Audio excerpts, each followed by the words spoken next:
Required weekly test. Going!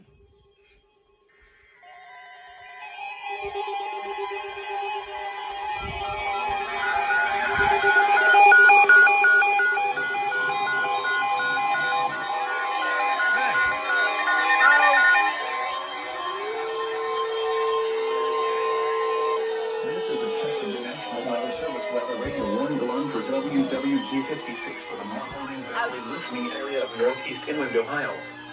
During potentially dangerous weather situations, specially built receivers are automatically activated to warn of the impending hazard.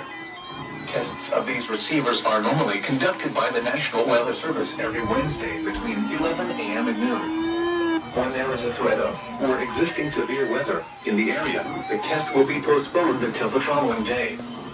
This ends the test of the National Weather Service weather radio warning alarm. Ow! A winter weather message.